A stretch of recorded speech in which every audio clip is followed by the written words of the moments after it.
The sky split open without warning. From the quiet farms of Kansas to the neon-lit towers of Shanghai, humanity looked up and saw an impossible sight. Colossal vessels suspended in the clouds, like gods in judgment. They didn't arrive with thunder or flame. No, the Zarkari came with silence, their metallic leviathans humming softly as if Earth's gravity barely mattered. World leaders scrambled. Fighter jets scrambled faster. But nothing touched the ships. Missiles vanished midair, intercepted by invisible shields or redirected by unknown forces. Within hours, every major capital received the same message, broadcasted directly into minds, bypassing all technology. We are the Zarkari, warriors eternal. We challenge your species to war, not conquest, but of proof, a ritual of strength. You have 48 of your planetary hours to answer, resist or surrender, fight or kneel. The words carried weight not only in tone but in intent. This was not invasion. It was a performance, a test, one where Earth was expected to entertain. At a NATO emergency summit in Brussels, chaos reigned. Generals shouted, politicians begged, scientists speculated. But behind the cacophony, one man stood still, arms crossed, eyes fixed on the ceiling. Sergeant Raymond Kincaid, call sign Ghost, had seen war take every shape, but never one like this. They don't want diplomacy, he said finally, voice cutting through the room like a blade. They want blood sport, a stage, and they think we're the clowns. Kincaid had no medals displayed, no ceremonial stripes. His resume lived in the whispered stories of black ops units, and distant wars never officially fought. He was a relic of precision in a world shifting toward drones and automated conflict. Footage began to flood the web.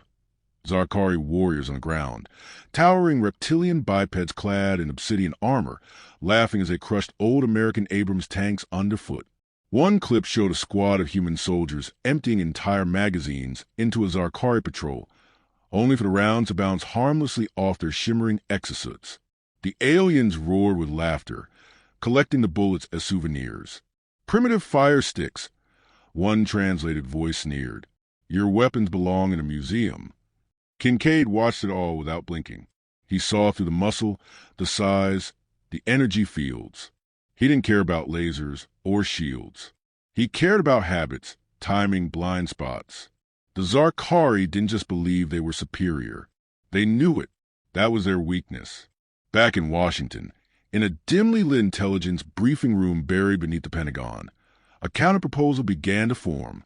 Not a full frontal assault. Such a strategy would be suicidal. No, the aim was psychological disruption, precision, fear. They called it Project Phantom Fong. A single team, no mechs, no tanks, just one purpose. Remind Zarkari what death feels like when it's unseen, unfelt, until it's too late. The president approved it with a single nod. Kincaid was handpicked to lead it. He didn't celebrate. He didn't hesitate. He simply nodded and said, I need a rifle high ground, a name. You'll get all three, the director said. Your target is General Cattell. He commands the largest Zarkari battalion in Europe. He mocks us daily on global feeds. Kill him and we send a message. Kincaid's fingers flexed as if already feeling the weight of a trigger. Then let's write them a message they'll never forget. Meanwhile, Zarkari broadcast continued. General Cattell himself appeared, his booming voice shaking buildings. We honor your courage, tiny earthlings, but your weapons are toys.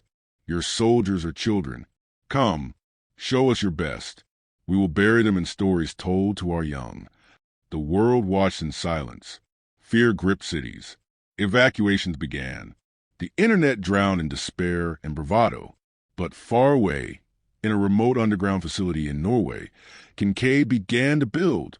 He rejected every standard rifle offered. Too noisy, too traceable. Instead, he requested a custom chassis. Bolt action. Suppressed. Old school. He didn't want tech. He wanted trust. A weapon that fired because he told it to, not because the chipset was optimal. As the rifle came together, so did the team. For operators. All ghosts like him. No names, just roles.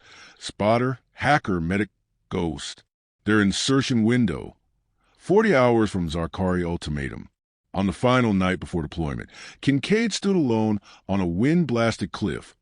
Staring into the dark, a young technician approached, clipboard in hand.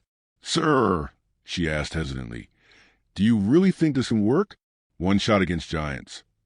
He didn't answer at first. Then, almost absently, he whispered, "They think size makes them gods, but gods bleed too." She didn't understand. She didn't need to. By morning, the team vanished into the clouds. No farewells, no press. Just silence. And somewhere above, within his war barge cloaked in storm, General Catal laughed again, unaware that something ancient and deadly had already been set in motion. A human ghost, with a rifle born from iron and stubborn pride, was coming, and he didn't miss. The descent began in darkness. Kincaid's boots hit snow with a soft crunch, barely audible over the wind screaming across the alpine peaks. The halo jump had gone as planned. No flares, no tracking, just a long freefall into the jagged silence of the Swiss Alps. They were ghosts now, hidden from every satellite and scan the Zarkari might deploy, for shadows melted into white, armored in thermal gear and silence. The target was nestled in a glacial valley, an alien command post draped across ancient rock like some invasive fungus. A lattice of obsidian towers pulsed with violet energy, humming with the slow, arrogant rhythm of species that didn't believe in camouflage. Why would they? Nothing on Earth had hurt them yet. Kincaid lay prone, eyes behind the scope of his custom-built rifle. Its barrel was long, matte black, unbranded, handmade by a gunsmith who owed him favors from old wars. Every part had been stripped of signature metals. It fired with no muzzle flash, no trail, just speed and silence. He watched the Zarkari through magnification. They moved with deliberate ease, their enormous bodies heavy with muscle but not clumsy. Everything about them suggested absolute confidence. They didn't bother to set up perimeter defenses against snipers. In their minds, sniping was an Earth tactic, and Earth had already failed. "They're predictable," Kincaid muttered into his comms. From his left, his spotter, call sign 6, replied without looking up. "Patterns locked. The general emerges every 4 hours, talks to his war pups. No armor, no helmet, just ego. He thinks he's untouchable. He knows he is." Kincaid didn't smile, but something in his chest tightened, something like satisfaction. That kind of certainty, it was a liability. Back at the temporary forward base, buried beneath a frozen cave, his team had mapped out the alien routines. The hacker, a wiry woman named Finch, had broken into a half-dozen ground-based Zarkari signal relays, watching their encrypted feeds like stolen television. What they saw confirmed it. General Catal wasn't just a commander. He was a performer. Every 4 hours, he gathered junior warriors and told them stories of conquest. They circled him like children around a fire, laughing when he replayed footage of Earth's failed resistance. Catal pointed at tanks reduced to slag, mocked the shrill human screams. He bragged about crushing skulls with bare hands, comparing the sound to popping fruit. He spoke not just in strength, but in certainty that Earth posed no threat. Kincaid made it personal. For hours they waited. Snow fell in quiet sheets, layering their positions with a natural cloak. The wind shifted, and Kincaid recalibrated. No computers, no tech, just math, instinct, and breath control. Behind him, 6 checked the time. 2 minutes to emergence. Kincaid steadied the rifle.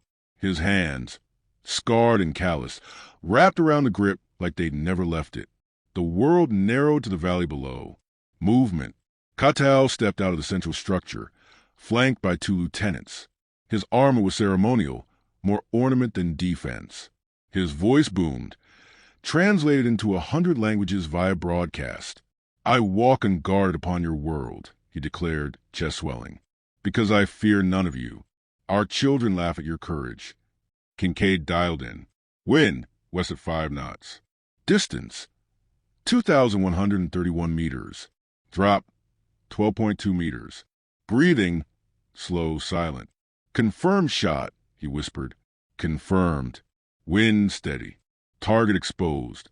You have your moment." Katal raised one massive hand, mimicking the motion of pulling a trigger. Even your snipers are phantoms, stories you whisper to each other before we burn your homes. Kincaid exhaled slowly. Then he squeezed. No flash, no sound, just movement. A whisper of death crossed 2 kilometers in less than 2 seconds. Katal's head snapped sideways. A burst of green ichor sprang across the platform. His body crumpled like cloth dropped from a line. The lieutenants froze, looking down at the general, confused. Then panic broke. Alarm screamed. Warriors scrambled for cover, scanning the ridgelines with weapons drawn. But there was nothing to see. Nothing but snow and sky. In that instant, the illusion shattered. Zarkari discipline faltered. Shouts overlapped as commands clashed. No energy signal. No thermal trail. No enemy.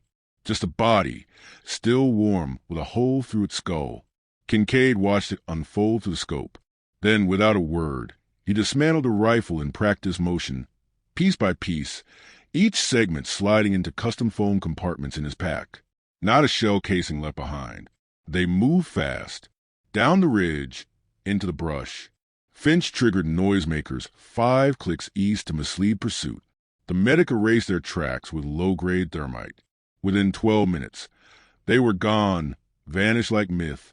Back at base, Finch uploaded the only trace left behind, a close-up image of Katal's lifeless eyes, wide with disbelief.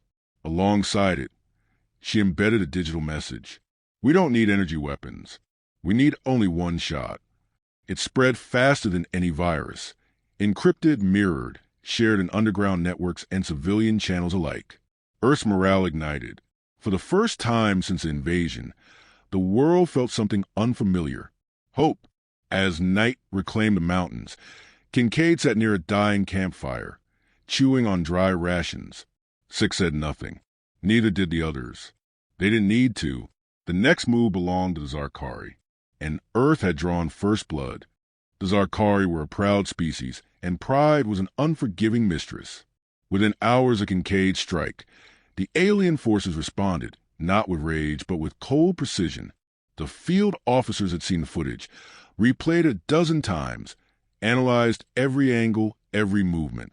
A sniper, they assumed, wasn't something to be feared. They thought they could locate the source easily.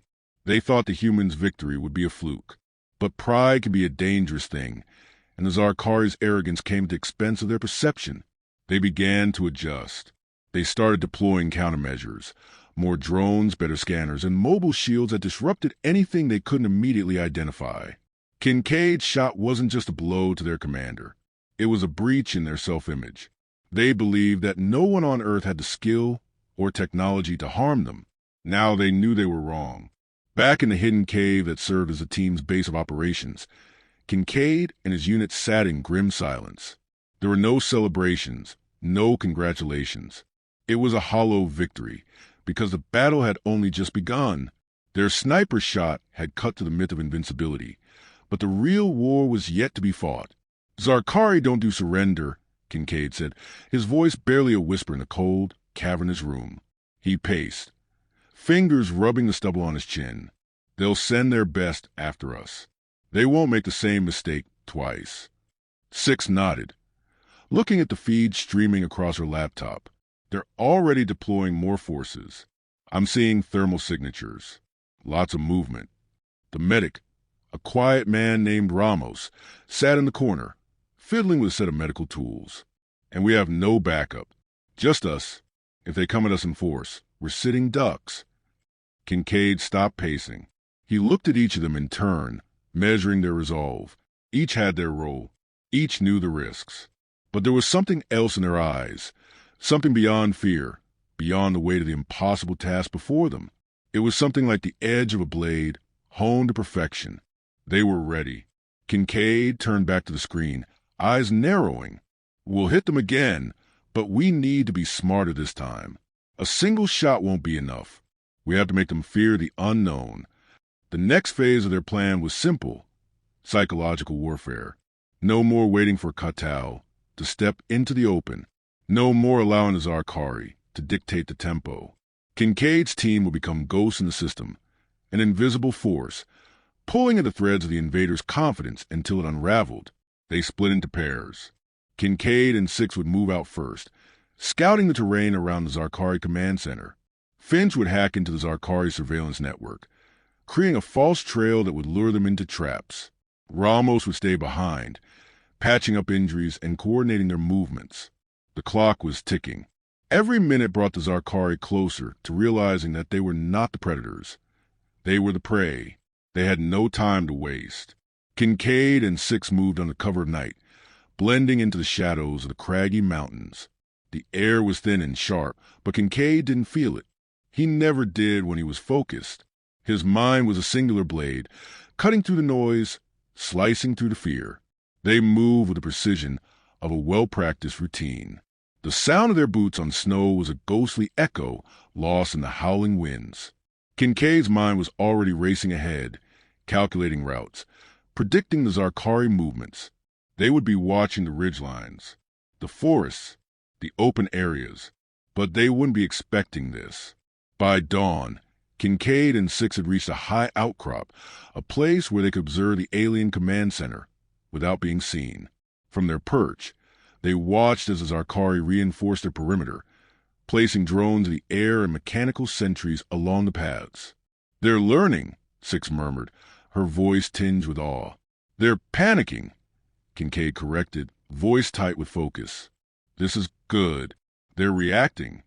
Through a scope, Kincaid could see the Zarkari warriors adjusting their strategies. They weren't just guarding. They were preparing for something they couldn't understand. The ghosts of Earth had entered their territory, and that made them dangerous. As the morning wore on, Finch worked her magic, feeding false intelligence into the Zarkari systems. She planted a fabricated message in their secure network, suggesting that a human infiltration team was approaching from the east. The Zarkari would believe it, and they would deploy their best troops to intercept them. It didn't matter that Kincaid and Six were still in the north. The Zarkari were already taking the bait. When the trap was set, Kincaid gave the signal, and the team moved once again, carefully, deliberately. They struck like shadows, silent and unseen. The first Zarkari patrol never knew what hit them. Kincaid's rifle cracked twice, and two of the alien warriors dropped before they even had a chance to raise their weapons. Six moved like lightning, throwing a grenade into a cluster of Zarkari mechs, sending them into a spiral of sparks and chaos.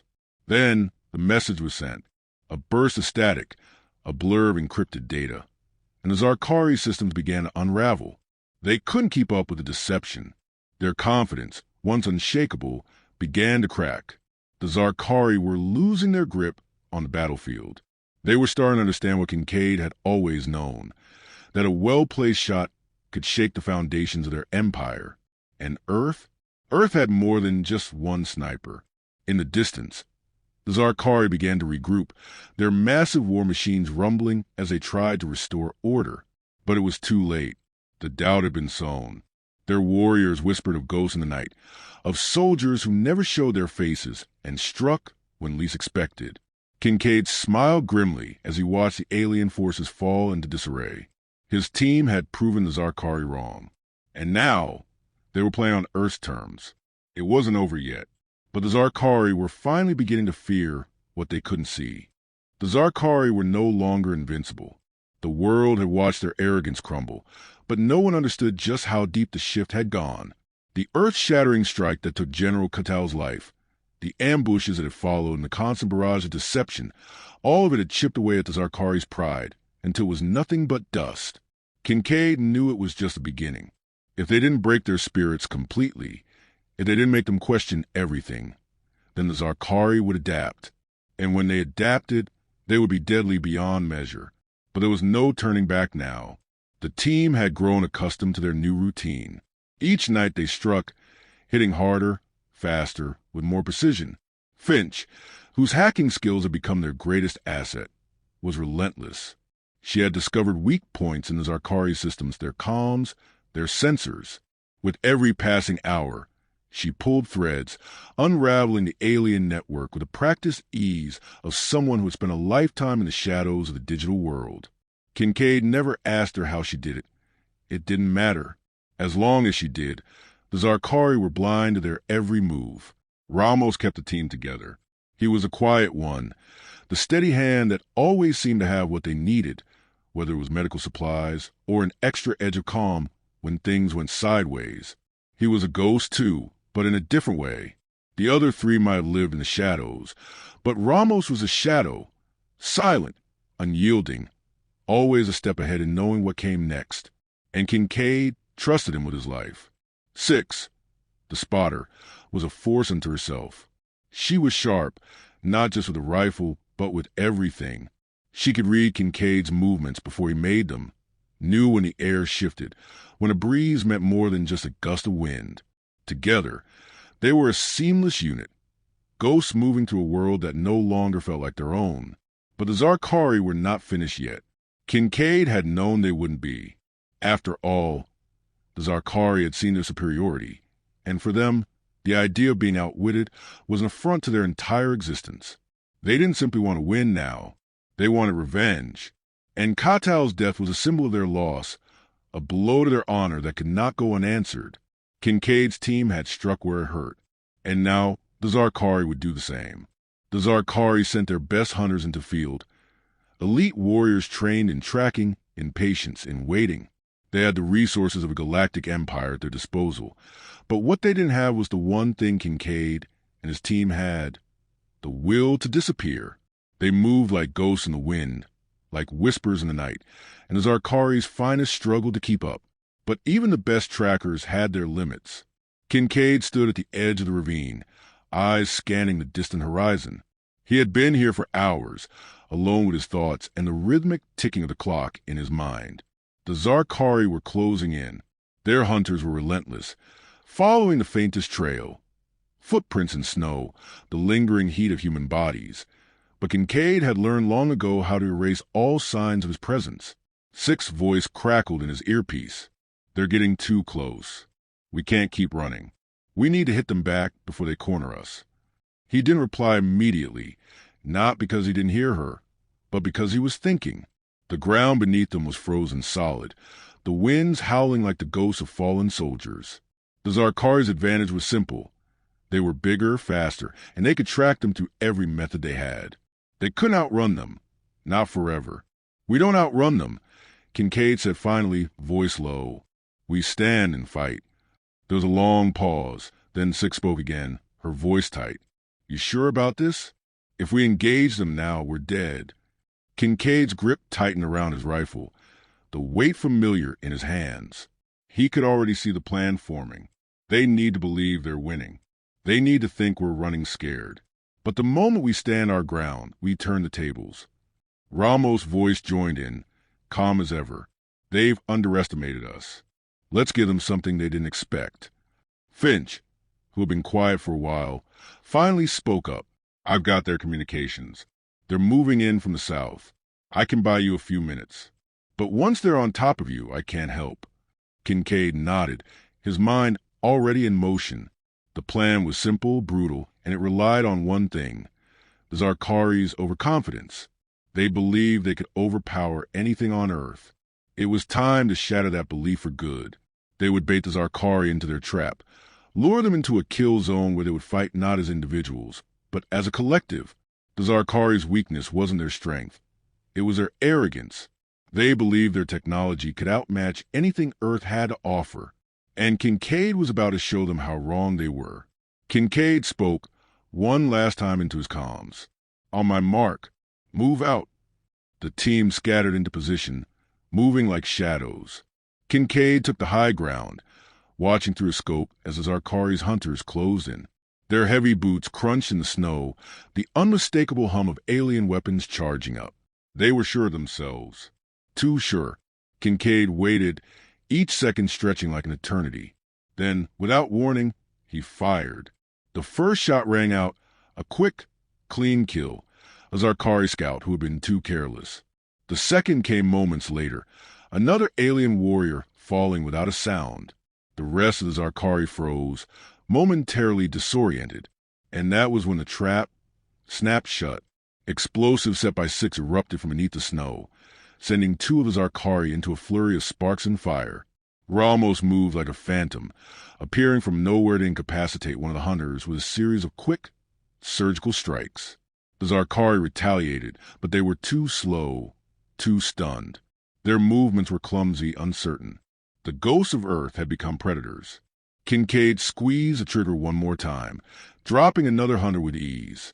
He could hear the Zarkari leader barking orders, the realization sinking in that this wasn't a hunt. It was a slaughter. For the first time, the Zarkari were on the back foot, and Kincaid knew they would never forget the price of underestimating humanity again. The battle was far from over, but in this moment, Earth had won, and that was enough to send a message. We are not your prey. The next few days were a blur of constant movement, brief moment of rest, and the adrenaline-fueled task of staying one step ahead of the Zarkari retaliation. Kincaid's team had drawn first blood, and it had sent shockwaves through the alien ranks. They were reeling, but they would regroup. Earth's resistance wasn't just a fight for survival anymore. It was a war of will, and Kincaid wasn't going to stop until the last Zarkari warrior understood that humanity could break their empire with nothing but grit and resolve. The war was far from over, but in that moment, they had won something crucial. Earth wasn't just a survivor in this fight. They were fighters. And now, the Zarkari knew it.